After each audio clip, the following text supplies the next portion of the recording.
Hi guys, welcome back to my YouTube channel.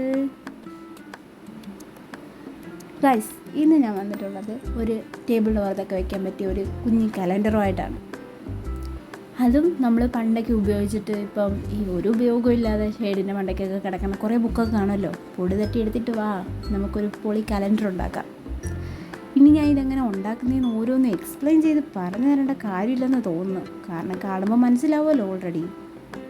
അത് ഞാൻ ഈ പഴയ ബുക്കിൻ്റെ തന്നെയാണ് എല്ലാം എടുത്തിട്ടുള്ളത്. അതിൻ്റെ ഇടയിലൊക്കെ എവിടെയെങ്കിലുമൊക്കെ അങ്ങും ഇങ്ങുമായിട്ടൊക്കെ കുറേ പേപ്പേഴ്സൊക്കെ കാണാതിരിക്കത്തൊന്നുമില്ല. ഇനി എനിക്ക് മാത്രമാണോ അങ്ങനെയുള്ള അല്ലെന്ന് തോന്നുന്നു.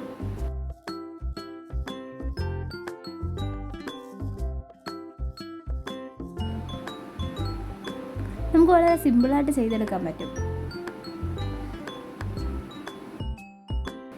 ഇവിടെ ഞാൻ എടുത്തേക്കുന്നത് 7 സെൻറ്റിമീറ്ററും 5 സെൻറ്റിമീറ്ററും വീതമാണ്. അങ്ങനെ നമുക്ക് 3 കട്ട് ചെയ്തെടുക്കണം. ഓക്കെ ഗായ്സ്, നിങ്ങൾക്ക് മനസ്സിലാവുന്നുണ്ടല്ലോ ഒരു പശ, ഒരു പേപ്പർ, അതുപോലെ തന്നെ ഒരു ബുക്ക്, പഴയ ബുക്ക് ഉണ്ടെങ്കിൽ നമുക്കിതുപോലുള്ള ഒരെണ്ണം നമ്മുടെ ടേബിളിൻ്റെ പുറത്തിരിക്കും.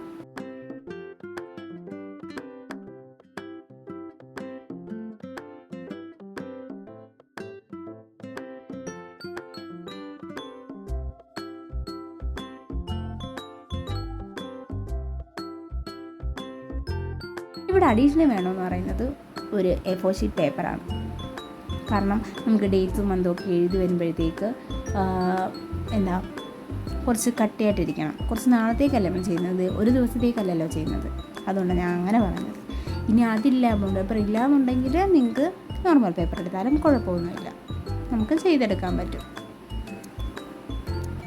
അതിനകത്ത് വയ്ക്കുന്ന സൈസിൽ നമ്മളിതിനെ ജസ്റ്റ് ഒന്ന് കട്ട് ചെയ്തെടുക്കുന്നുണ്ട്.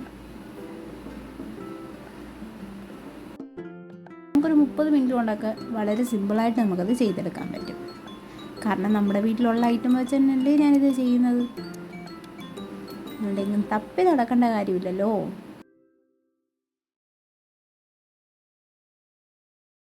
മൂന്ന് കളർ കൊണ്ട് ബോർഡർ ചെയ്തിട്ടുണ്ട്. ഒന്ന് ഡേറ്റിന്, ഒന്ന് ഇയറിന്, ഒന്ന് മന്തിന്. ഉണ്ടോ ഇതുപോലെ. ഇനി നമുക്ക് എല്ലാം എഴുതി കൊടുക്കാം.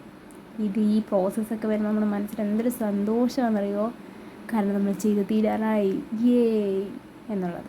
ഞാൻ അടുത്തേക്കെന്ന് വെച്ചാൽ 1 തൊട്ട് 10 വരെ ഒരു പേപ്പറിനകത്തും അതിൻ്റെ ബാക്കിൽ തന്നെയാണ് 1 തൊട്ട് 20 വരെ എഴുതിയേക്കുന്നത്. അതുപോലെ തന്നെയാണ് ഇവിടെയും ചെയ്തേക്കുന്നത്. ഇനി നമുക്ക് ഓരോ മന്ത് എഴുതാം.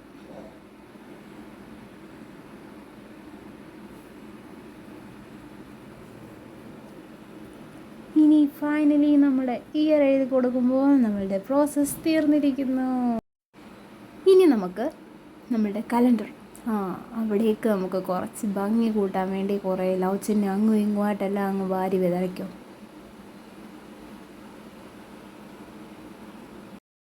നമ്മൾ ഓരോന്നും എടുത്ത് അതിലേക്ക് ഒട്ടിച്ചു കൊടുക്കുന്നു, ആ ബുക്കിൻ്റെ ബൈൻഡിലേക്ക്.